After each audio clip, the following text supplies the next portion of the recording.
This week, we have the holiday of Purim coming up.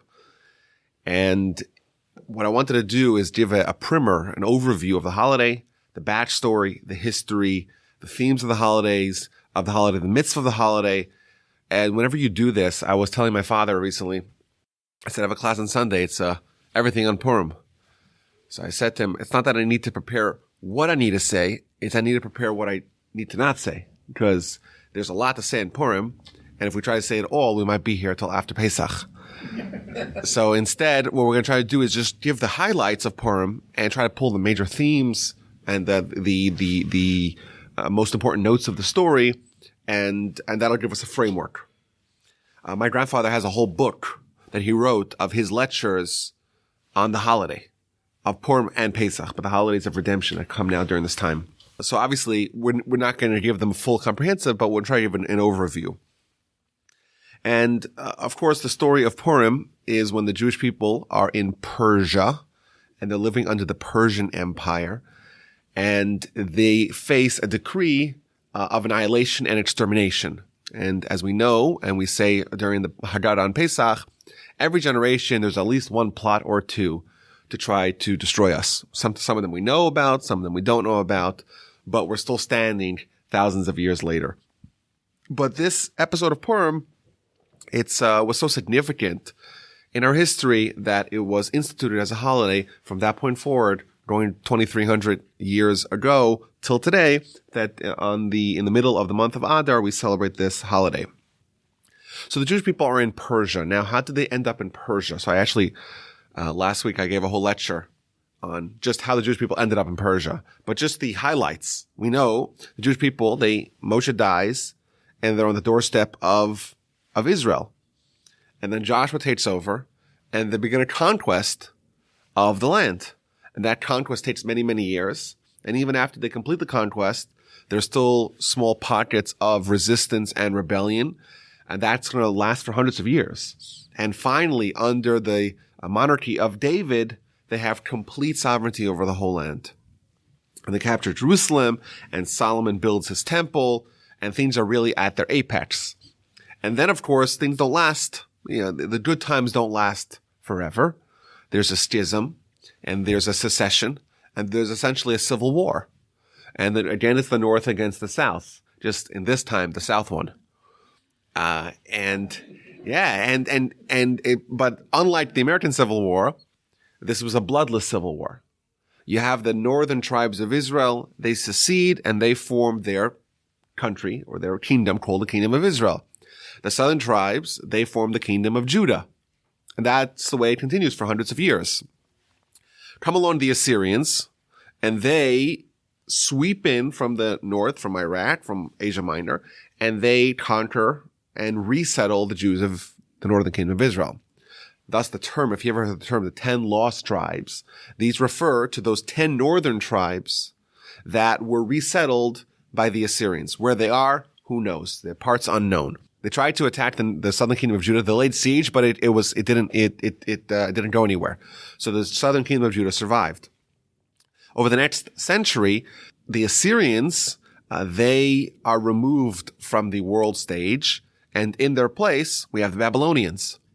And the Babylonians, led by one of the most gifted emperors and cruel emperors in history, Nebuchadnezzar, he conquers everything that the Assyrians previously had. And this is the theme. We know that there's these mega empires, conquer the whole world. They seem completely dominant, but then very soon afterwards, another empire comes and takes over and becomes the new empire to rule all. So you have the Assyrians and the Babylonians and the Persians and the Greeks and the Romans, and then maybe the Byzantines. And so the Babylonians swoop in, and they actually conquer Judah. But they don't really do anything that drastic until there's rebellion. And then there's several, it happens incrementally. There's several revolts. There's a first revolt and there's a second revolt. And the first revolt, that leads to many Jews being led in exile to Babylon. Not all the Jews. The temples are destroyed. The monarchy is not ended. Jerusalem is not burned down to the ground.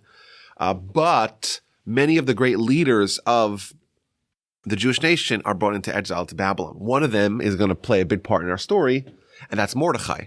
Mordechai was one of the heads of the Sanhedrin. The Sanhedrin is the judicial court, the supreme court of the nation, but really comprises the body of the Torah leaders of the people, which at the time doubled in some ways as political leaders as well. So they're taken all the way to Babylon.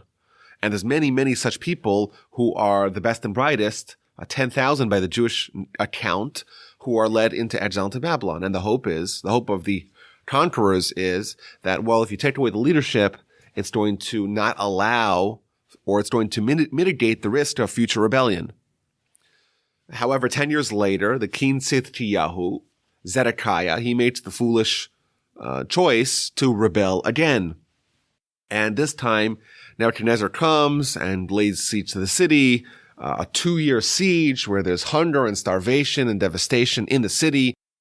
It's really bad. People are dying left, right, and center. Finally, they breach the walls. They pour in. They slaughter everyone they find. They set the temple aflame. They destroy the palace of Judah. They kill the princes, the king's sons, and they gouge out his eyes, and everyone's sent into exile. It's really the lowest point in the Jewish people's history is at the destruction of the first temple and the end of the first commonwealth. The Jewish people have entered the land 852 years prior.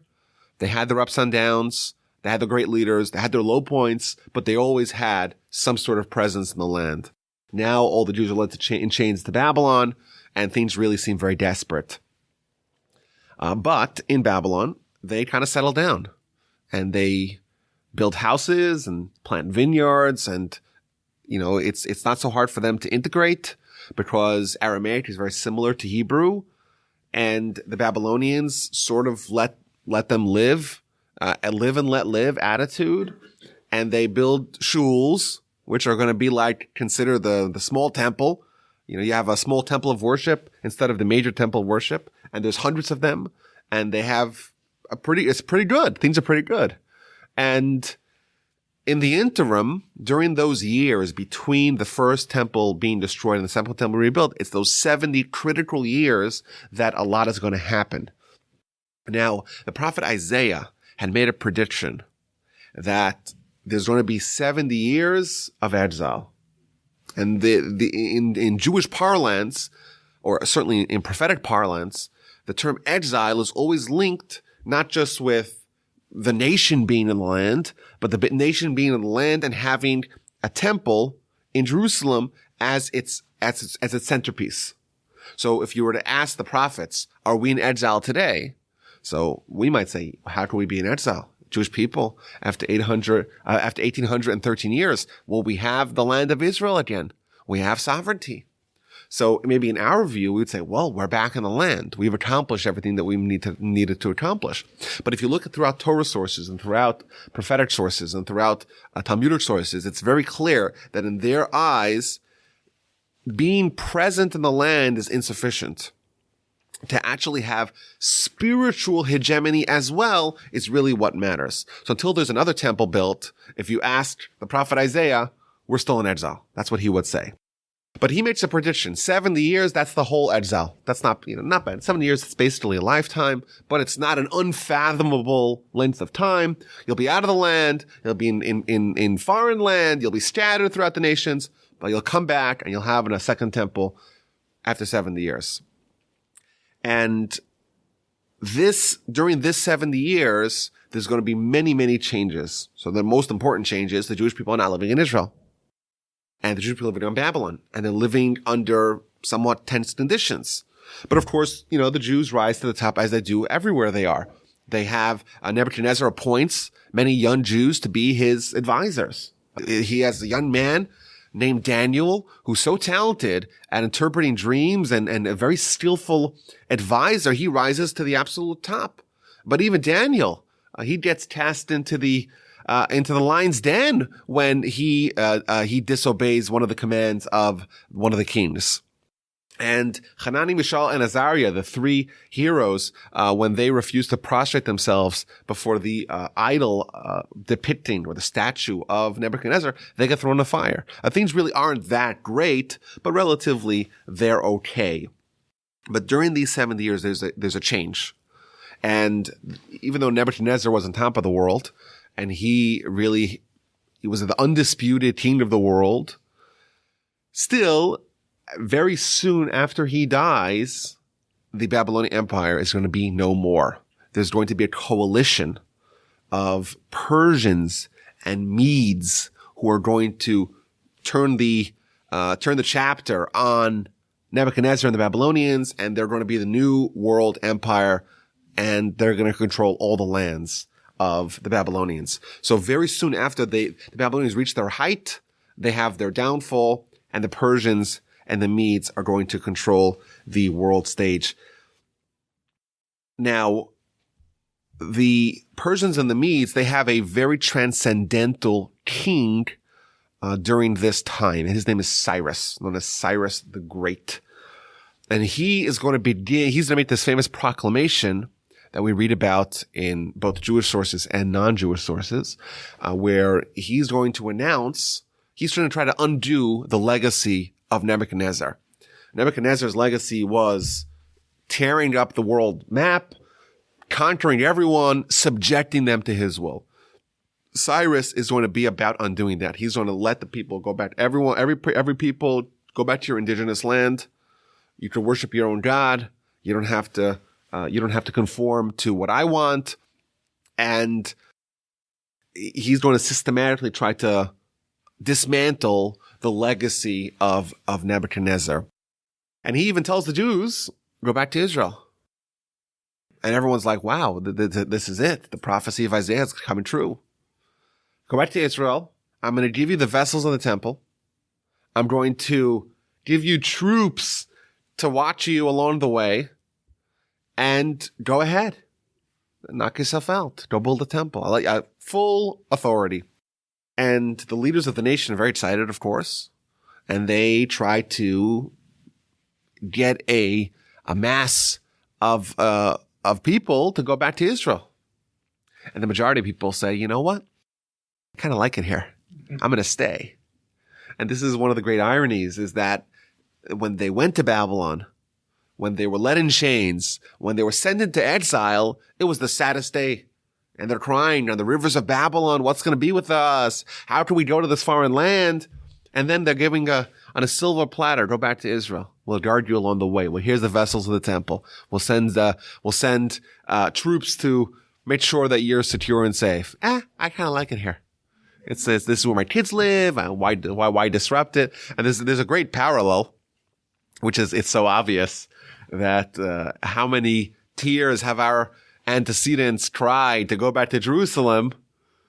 Just Jerusalem was a barren wasteland, and there was no one living there, and there was hostile elements. And now, it's been almost exactly 70 years. We could go back to Israel, and any Jew from all the world right away is granted the right to return.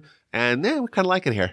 It's kind of pleasant here. It's really nice here. Why would we move there? It's the Middle East. It's far away. We're Americans. That's exactly what they did. It's 50 years or so after we left, we settled down in Babylon, and we kind of liked it there.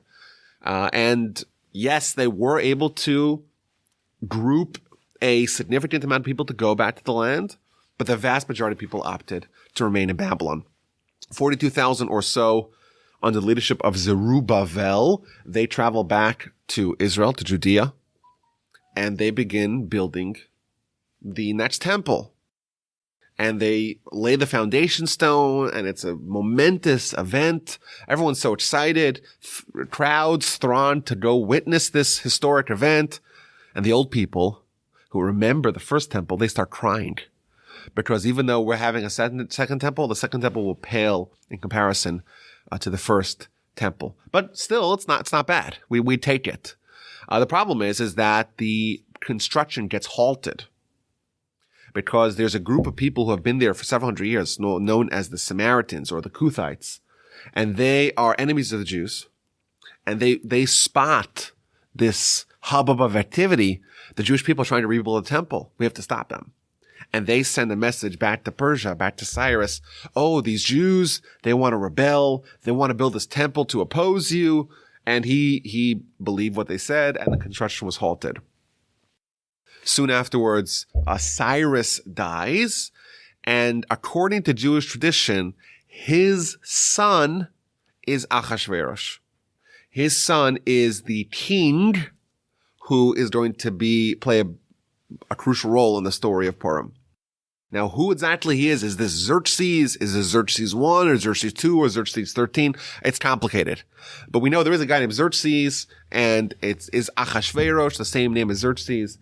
There's been books written about that. But simply put, we understand that after Cyrus dies, the next king is going to be the king who is going to be there in the Purim story. And the Book of Esther, 10 chapters, details the whole story of Purim from the Jewish people's perspective. And this is included in the canon, the Jewish Bible, the Tanakh, the last entry, the last book to make the cutoff line when before the Tanakh was canonized is the Book of Esther. It was only like 10 or 15 years later, after the Book of Esther was written, that the canon of the Tanakh was sealed. So no books that come afterwards are included in the 24 holy books of the Jewish nation. So this book begins with King Achashverosh. He's a few years into his reign, and he makes a massive banquet. 180 days. They used to know how to celebrate back in the day. Now it's 180 maybe minutes is like the most we could fathom. After 180 minutes, 3 hours, you're done. You want to go home, right? Yeah, you're done. 180 days plus 7 days. Why is he celebrating? Why is he so excited? What is this momentous event that he's celebrating? So according to Jewish sources, what he's actually celebrating is the fact that Isaiah's prophecy was debunked. In his calculation, the 70 years are over, and therefore the temple's not been rebuilt. The Jewish people have not come back in massive numbers to the land, to Judea, and therefore it's never going to happen. Now, what is the root of this miscalculation? So the root of the miscalculation is that there were two junctures of the exile. There was the first exile, there were two revolts. The first revolt led to the beginning of the exile, but the second revolt actually led to the destruction of Jerusalem, destruction of the temple, destruction of the monarchy, really the final blow. Achashverosh was counting from the first exile, and thus 70 years later, it's really only 60 years since the temple's been destroyed. And thus, in his view, we're counting from the beginning of the exile, and therefore it's been 70 years, nothing's happened. And that's why we're going to have this massive celebration. But in truth, according to the Jewish chronology, temple destroyed the year 422. The second temple was rebuilt in the year 352, exactly 70 years later. And thus, Isaiah was spot on. But it's probably the year 360 or so, 361. It's or maybe 363, something around that time period. He is sure that it's over, and he wants to celebrate, and he does it in lavish fashion. 180 days of celebration plus 7 days. And the very first chapter really sets the tone for what's going to be. His heart is gladdened with wine, the words of the book, and he wants to show off his wife. Now, who is his wife? His wife is Vashti. And Vashti is one of the villains of the story, but her pedigree is important because it does show Ahasuerus' priorities and his attitude. Vashti is the daughter of Belshazzar. She's the granddaughter of Nebuchadnezzar. Cyrus is the Persian, and he came and he destroyed the Babylonians. But there is one remaining daughter of the Babylonians that wasn't killed in this takeover, in this coup, and that's Vashti. And Ahasuerus, he decides, I'm going to marry her. I'm going to build alliances. I'm going to go back to the ways of the Babylonians. And we see like a departure. Cyrus says we're going to change away from Nebuchadnezzar, and we're going to chart a new path. This is the Persian Empire, not the Babylonian Empire. And Ahasuerus, he says, you know what, we're going to go back. And he marries Vashti, and he goes back to some of the policies of the Babylonians, some of the strong-arm policies. So she's also a villain. And in the Midrash sources, we get more descriptions of how she would torment her underlings. But she doesn't really stand a chance in the story because in the very first chapter of the book, Achashverosh, he's drunk, and he calls her to come in front of everyone wearing nothing but a crown. And understandably, she refuses. And Achashverosh, in a drunken rage, he can't believe that he was rebuffed. And he consults his advisors, and they say, well, how could such a thing? She's besmirching. She's not honoring her husband. What's going to be? All the women will say, we're going to follow her lead. She's going to be the first feminist. She's the one who's going to stand up to her husband, and everyone's going to follow. We're all going to suffer. You have to say, we're done with her. He's like, okay, signs off on that. And Vashti is killed, and now he is bereft of a queen. And that's the beginning of the story. In chapter 2, he's kind of sad. He misses her. And he's a little lonely. And this massive search committee is undertaken to find a replacement. And they begin scouting throughout the lands. Now, the lands essentially cover the whole world. The most beautiful woman we have to find to be a candidate for replacing Vashti and becoming the next queen. And they sent out teams to select and really kidnap women.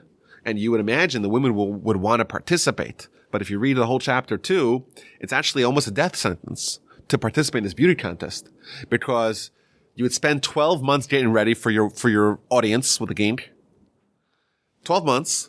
And then you spend one night there. If he likes you, you may be made the queen. But if he doesn't like you, you're put in his harem and you're guarded forever. You can never marry anyone else in the world because you spent a night with the king. So unless you're very lucky and you become the queen, which we don't know how lucky that even is, given the legacy and the aftermath of the first queen. But otherwise you really get put in jail, essentially, unless the king calls you, says, I want her back. You're just held in a holding cell forever. And there is a Jewish girl who is selected, and her name is Esther, of course. And she is an orphan. And as you might imagine, there's probably a lot of Jewish orphans given the recent history. And she's adopted by her uncle, Mordechai. And the search committee knocks on the door and says, okay, we need this girl. She's really beautiful. She's going to be a candidate. And what's going to be with Esther? What's going to be? So Mordechai gives her a piece of advice. He says, listen, the Almighty's with you. One piece of advice. Don't reveal your identity. Don't tell them, A, that you're Jewish, according to some opinions. B, don't tell them that you're a direct descendant of King Saul, the first king of Israel. Esther's a direct descendant of King Saul. Therefore, she has royalty within her. And the reason why Mordechai did not want her to reveal that, according to some opinions, is because that would make her a better candidate for queen. For a nice Jewish girl, to be the queen, to be in the palace of Persia, it's not the right place for her. And therefore, to reduce her chances of being selected, he tells her, don't tell them that you're a direct descendant of a king. As the story would have it, Esther is right away, she overwhelms Achashverosh. She's so wowed by her, and he right away selects her to replace Vashti. And Esther's the queen. And she refuses to tell him anything about her background, her backstory. He doesn't tell her anything about that. She doesn't tell him anything about that. And okay, well, what's going to be? We don't know what's going to be yet. But this is an example. If you read the structure of the story, the solution to the problem that's going to ensue is in place before the problem even surfaces. Because chapter 3, we meet Haman. And Haman has a whole elaborate plan to kill every Jew in the empire. And we don't know that yet reading chapter 2. But chapter 2, we see already that the Almighty says, okay, I'm going to give you the remedy before the malady.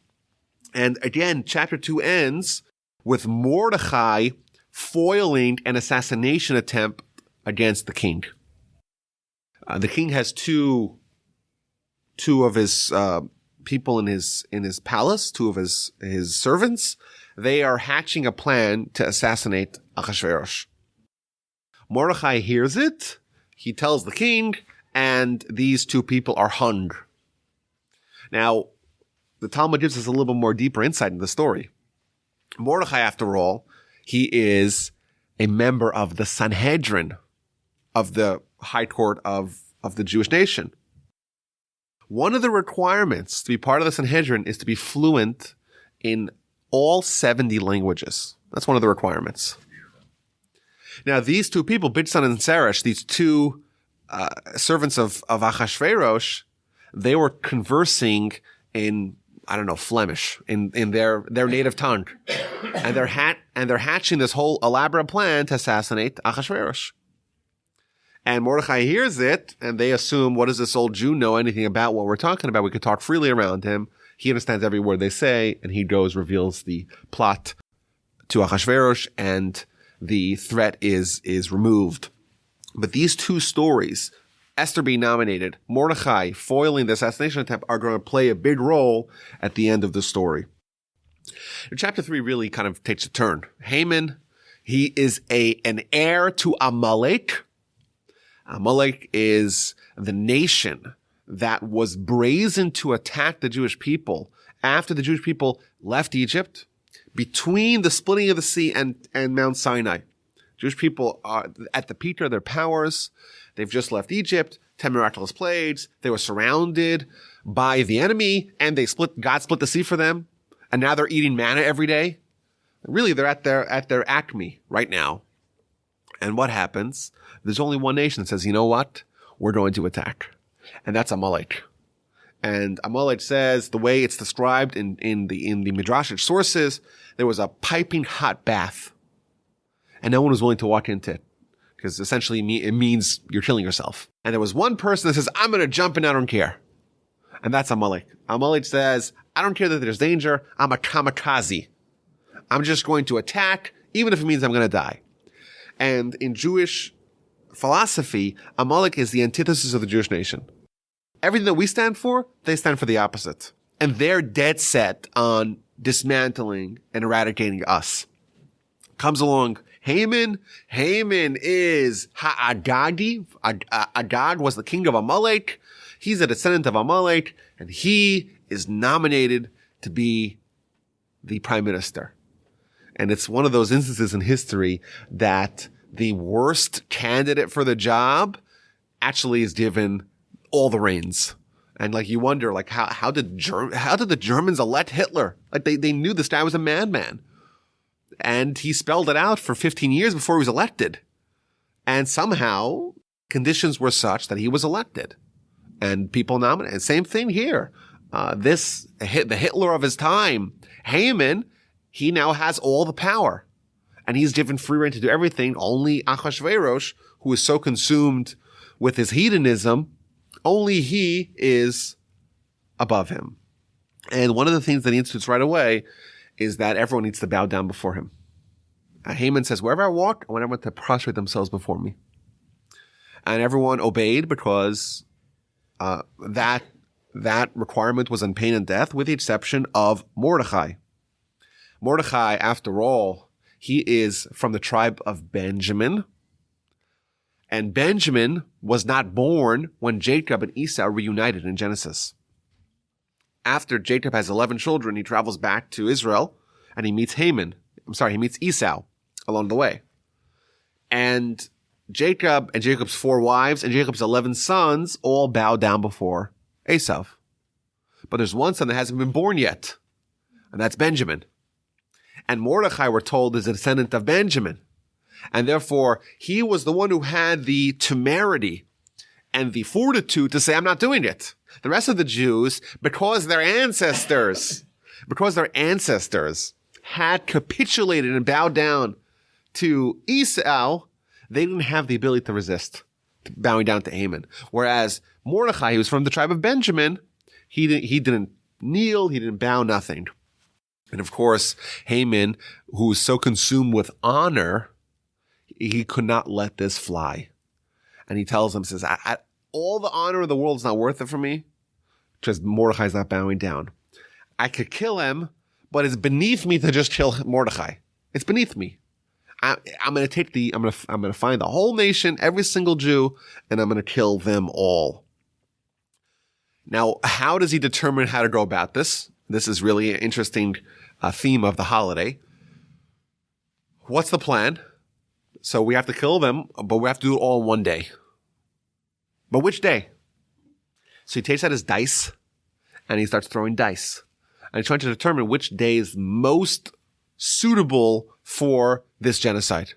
And he finds that the day that's best is, based upon the dice, is the 13th day of the 12th month, which is the month of Adar. And it's interesting. The reason why the holiday is called Purim, because the word pur means a lottery or a dice. And the reason why the whole holiday is named after this episode in the story where Haman was determining which day to set as the day of genocide, and he used this method. He used just random, let's throw dice, and we'll find out that way. And why, we'll see in a little bit. So that's his plan. We're going to kill all the Jews on this day, but he has to get Achashverosh to sign off on it. So he goes to Achashverosh and says, okay, there's this one nation, and they're scattered, and you don't really need them. We could just kill them. But you know what? I'm going to give you a bribe, because after all, they pay taxes, and there's a loss of tax revenue. I'll pay it all from my own coffers. I'll give you 10,000 talents of silver. Achashverosh says to him, you know what? Keep the money, and we'll go ahead with the plan. And he signs off, and they send couriers throughout all 127 countries and regions, each region according to its language, that on this day, on the 13th day of the 12th month, the 13th day of Adar, all Jews have no police protection. Do with them whatever you want. They are in your hands. It's signed with the signet of king. You can never change it. And that's what's going to happen. And this is several months out. And chapter 4 descends into mourning. All the Jews everywhere start mourning. They put on the sackcloths and they just cry and they try to repent. What's going to be with us? And we know, like, the date is swiftly arriving, and our nation is going to face extermination. That's what's going to happen. And Mordechai, he sends a message to Esther, and he tells her to do something. You're a queen. Go lobby your husband to stop this madness. And she says, well, if I go to him and I'm not invited, I'm going to die. That's the rules. You have to be invited. If you're invited, you're okay. If you're not invited, you're not okay. I wasn't invited for 30 days. If I go to him, he'll just kill me. So Mordechai responds. I want to read these string of verses in chapter 4. So they're having this communication back and forth through an intermediary, through a messenger. They related Esther's words to Mordechai. Then Mordechai said to reply to Esther, do not imagine in your soul that you will be able to escape in the king's palace any more than the rest of the Jews. If you think you have some sort of immunity and you'll be fine as long as you're in the palace, it's not true. For if you persist in keeping silent at this time, relief and deliverance will come to the Jews from another place. This is what he's telling him. The Jews will survive. The question is, will you be the one to do it, or will someone else be the one to do it? If you're quiet, relief will come from a different place, while you and your father's house will perish. And who knows whether it was just for such a time as this that you attained the royal position. He's telling her the only reason why God ensured that you became queen is because of this. You have the opportunity to be the one to save the Jews. If you don't save the Jews, someone else will, but you will be destroyed. Make your choice. So she agrees, provided to go to Achashverosh's to his palace and to visit him uninvited, provided that the Jewish nation fasts for 3 days beforehand. She's going to fast, they're going to fast, and hopefully with fast and prayer will help to ensure that this project, this venture is successful. She goes to Achashverosh. He extends the royal scepter. She's okay for the time being. What do you need? I want to make a party. I want to make a feast. She knows exactly how to get the fastest way into a man's heart is through his stomach or through his chest. And so she tells him, we're going to invite you to a party, just you and me and Haman. Fantastic. And then by the party, I'll tell you what I really want. They have this massive party. Haman's invited. He's on top of the world. By the party, Achashverosh asks Esther, okay, what do you want? You know what? I really want another party. We'll have another feast tomorrow. Just you and Haman. And now Haman is really on top of the world. He's on top of the world. The only person that Esther invited, with the exception of her husband, is me. I'm invincible. As he's walking back home, he sees Haman, he sees Mordechai, and Mordechai's not bowing down to him. And it riles him up. He's consumed with anger, but he holds himself back. He gets home. He tells his wife about everything that happens. I'm on top of the world, but nothing is worth anything for me because every time I see Mordechai, she says, okay, what's your problem? Build gallows and hang him. What's the problem? So he builds this massive gallows and he goes over to Achashverosh and he tells him, okay, we're going to have to build gallows. But on the way, in the interim, that night, Achashverosh had a hard time falling asleep. And he's twisting and turning, and he's all worried, and he feels so awkward. What's happening? Esther's inviting him. Haman, is there some sort of palace coup going on over here? Who's trying to get me? He gets all paranoid, and he can't sleep.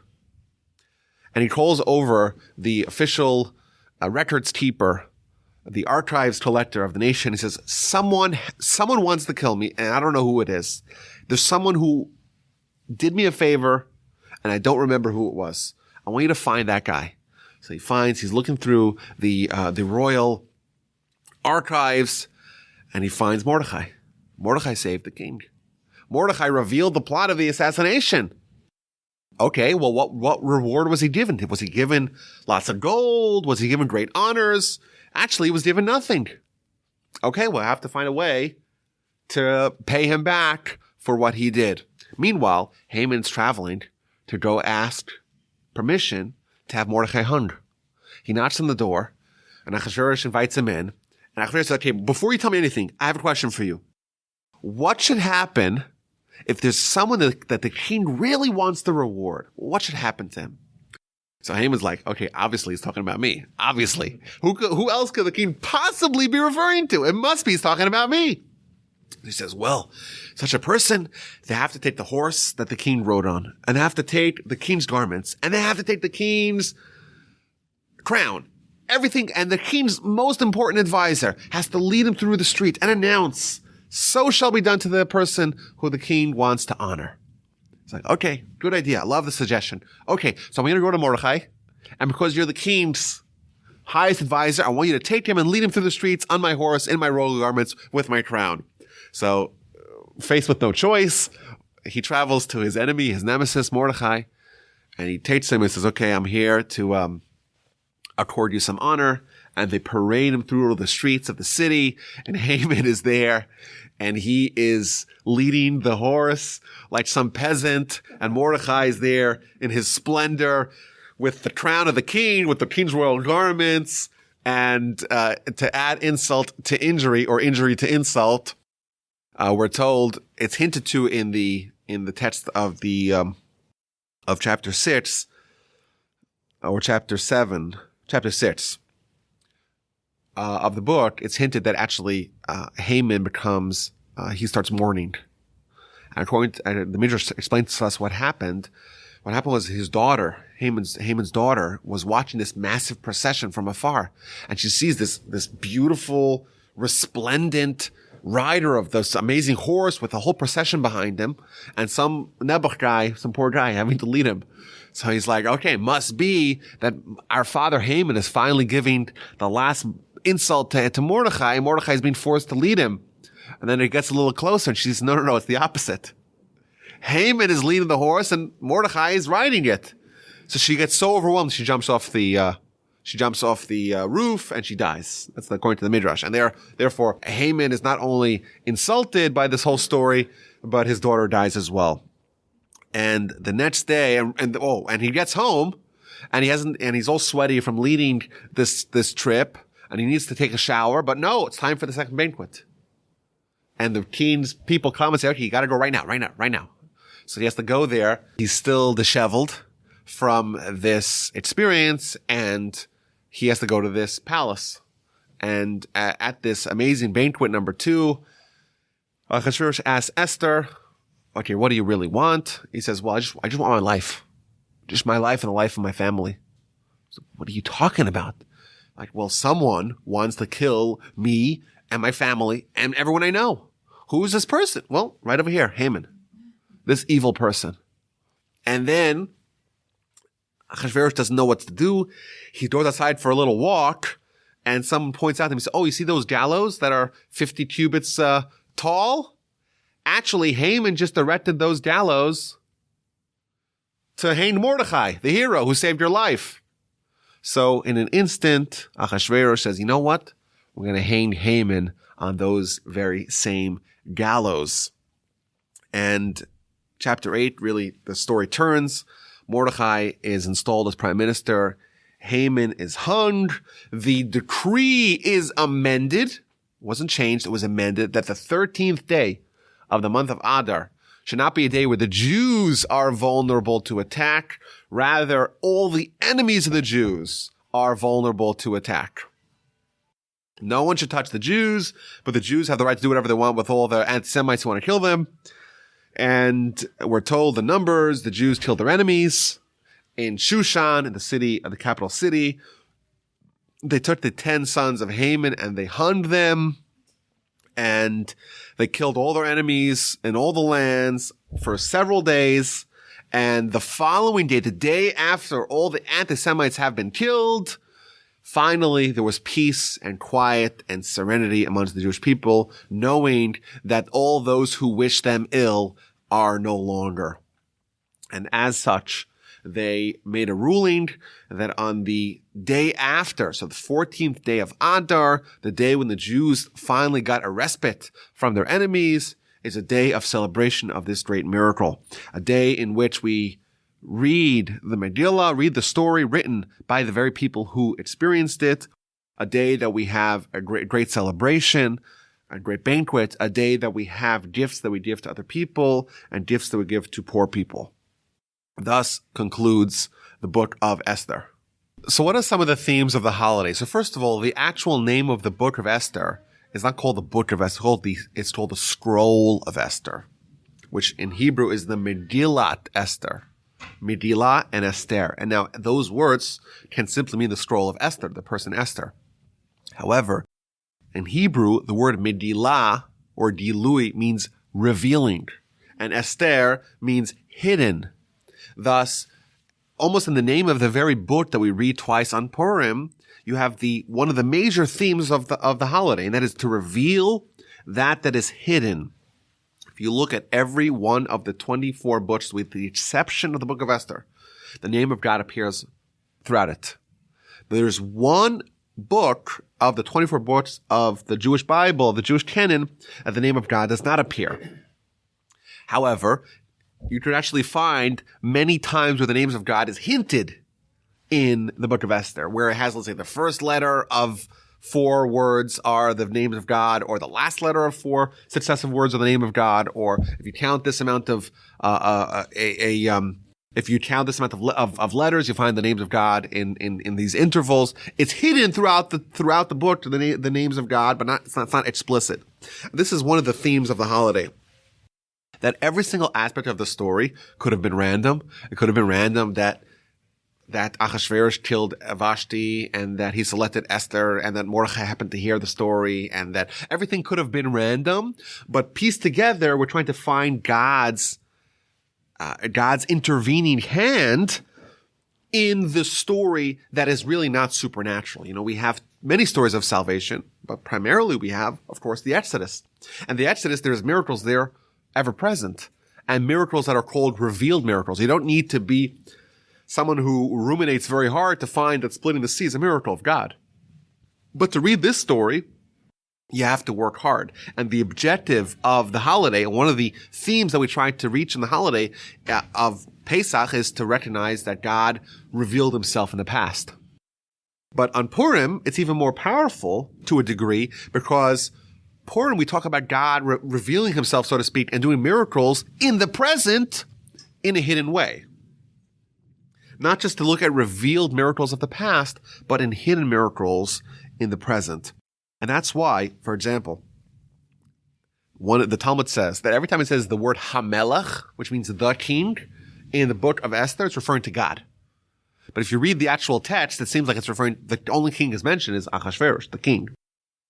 But Talmud says, whenever it says the word Hamelach, the king, it's referring to God. Whenever it says Hamelach Achashverosh, the king Achashverosh, is referring to Achashverosh. And my wife told me yesterday that she had a project in school that had to go through every single time it says the word Hamelach, the king, in the Book of Esther, and explain why it's referring to God. And every time it says Hamelach Achashverosh, the king Achashverosh, and explain why it cannot be referring to God, which seems like it was a very difficult project. But that's the idea. The idea is to bring out the hidden aspects of where God's involved in our lives. I always say this, how many times a day does your heart pump blood to your whole body? How many times a day? It's about 90,000 times. It's an incredible amount of times. Of course, depends on your cardio, whatever. It depends on your blood pressure. And do we appreciate that? Is that a miracle? Is that not a miracle? Well, let's figure it out. You have a more comprehensive network of pipes in your body and canals in your body than the entire traffic infrastructure of the world. So basically, if your blood is being pumped everywhere, it's equivalent of the entire world not having traffic. Ever. Because if there is traffic, if there is a jam, you might die because of a blood clot. So we say that's a miracle. Now is it a revealed miracle or is it a hidden miracle? It's a hidden miracle because we take it for granted. It's nature. It could be random. We don't see anything that's nature suspending. In fact, it is nature itself. And therefore, part of the themes of this holiday is to try to find instances where God is involved. So what happens? What's the name of the holiday? The name of the holiday is the Purim. Purim is Amalek's ideal where God doesn't exist. And therefore everything's random. And therefore, the way Haman wants to destroy the Jewish people is specifically by doing an act of randomness. By saying we're throwing the dice and we're finding out which day is most apt. Why? Random. It's a random spin of the dice. And what do we say? We're going to name the holiday Purim. Even in something that's random, we're going to say we're going to find God in this. Or something that appears to be just regular. It's nature. It's the normal course of events. Even such a thing, we're looking for the ultimate controller of our fate, and that, of course, is God. And that's the idea, is that there is something beneath the veneer in the world around us, that God is really involved in our lives, and we have to try to find that. And by the way, the Jewish tradition to get dressed up on Purim, like to wear a mask, what does that imply? That there's something beneath the surface. And someone is dressed up, they're disguised, they're masquerading as X, but really they're Y. And thus the story itself is masquerading as just a wonderful coincidence. The story itself is dressed up as something which is not. We have to work hard to try to pull away the mask to find out what is hiding beneath it. That's one of the major themes of the holiday. Another theme, the Talmud tells us that on Purim, the Jewish people reaccepted the Torah out of love. So actually, I spoke about this last week in a different podcast, on the Parsha podcast. You can check it out at great length, what we said about that. But the Talmud says is that there's two acceptances of Torah. At Sinai, the Jewish people accepted the Torah out of fear of God. They were totally bamboozled by God. They couldn't say no. During Purim, the Jewish people reaccepted the Torah out of love of God. They were so enthralled by the miracle that they were just consumed with love of God, and they had to reaccept the Torah. What does that mean?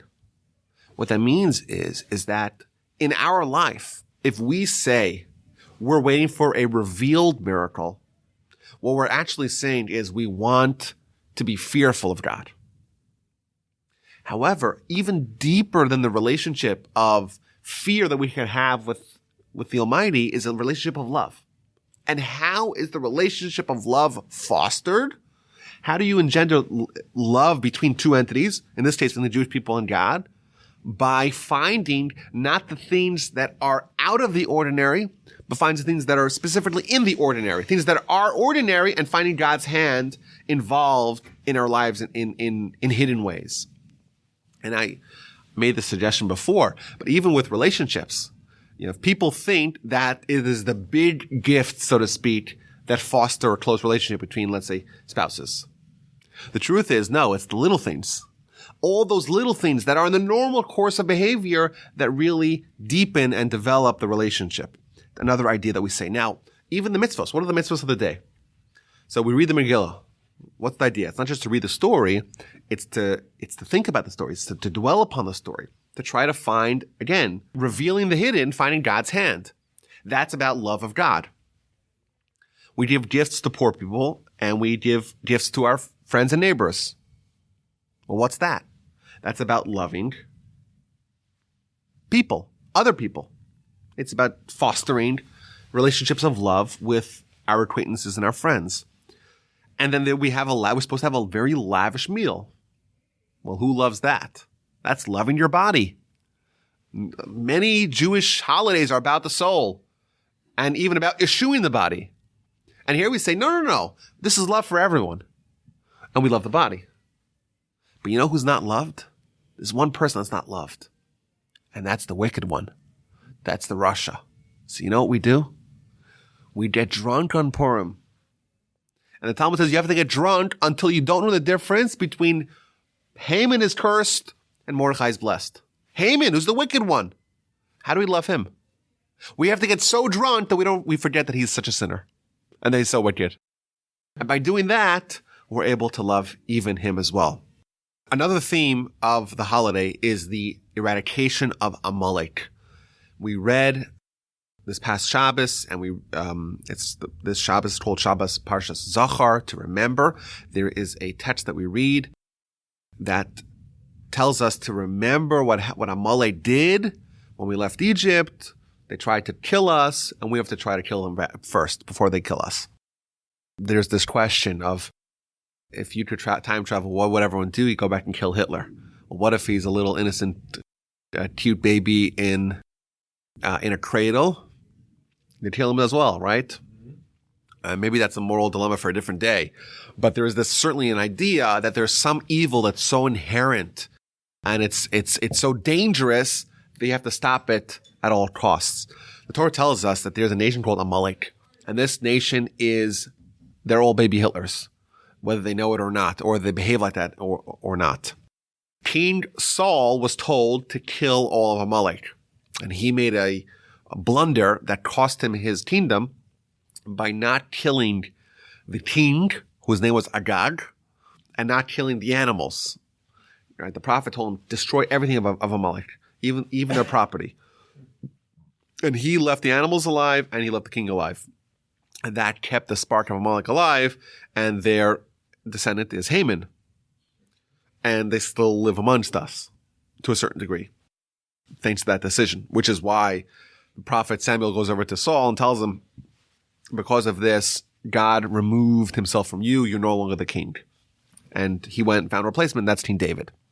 So we are commanded in the Torah to never forget what the Amalekites did to us and to try to do everything we can to destroy them. Technically, there would be a mitzvah. If you knew for sure that someone was Amalek, it'd be a mitzvah to kill them, even if they're not guilty of any crime per se. Now, of course, if you're going to imperil yourself, if you're going to be imprisoned and going to be put on death row because of killing someone, there's no mitzvahs that you have to do that would cause yourself to be tried for murder. But if you could do it discreetly, maybe that's the way to go about it. Now, so this holiday, Purim, is a celebration of eradication of a certain degree of weakening of Amalek. And when we see that these two realities cannot coexist, the Jewish nation in their splendor and Amalek in their wickedness, they cannot coexist. And thus, the more power that is accorded to Amalek, the weaker we are. And the stronger we are, by definition, the weaker they are. They're a perfect counterweight to wherever we are. And therefore, what do we see? We see that the mitzvos of the day, they are reflective of a nation that is really reaching its destiny. What do? We do kindness. We read about the Megillah. We try to immerse ourselves in faith. We give charity. All the things that really represent our nation in our true form, we revisit them on this holiday, because this is the holiday that really connects the humbling of Amalek, and therefore the concomitant raising of us as a nation in our true self. And even perhaps we could say that we're supposed to drink on Purim to forget that Haman's the wicked one. Now, of course, Haman and the idea of Amalek still exists. Of course. But in our little world on Purim, he doesn't exist because we're trying to eradicate evil. And therefore, even if it's only in our mind alone, there's a certain measure of getting rid of evil by not remembering that Haman is the bad one. I want to end off with one very famous teaching that's brought down from the Arizal, from Rabbi Isaac Luria, the Kabbalist of the 16th century in Tzfat. He says something really fascinating. The name of Yom Kippur, the full name of Yom Kippur, is Yom Kippurim, which if you read it literally, it means the day that's like Purim. And he said is that Yom Kippur is like Purim. It's almost as great as Yom Kippur, as Purim. It's a like Purim. So what that means, of course, is that's kind of hard to think because we can't think of any more polarized opposites than Purim and Yom Kippur. Like one day is a day of fasting and a day of serious introspection, and one's a day of joy and celebration and feasting and interaction with people, whereas on Yom Kippur is interaction with God. So this is a very deep insight, is that there's really two paths for us to connect to God.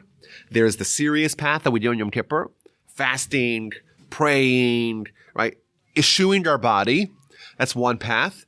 But there's even a deeper path that we could connect to God through Purim itself, which is living as a human with the body and engaging with the body and doing that in a way that brings us close to God.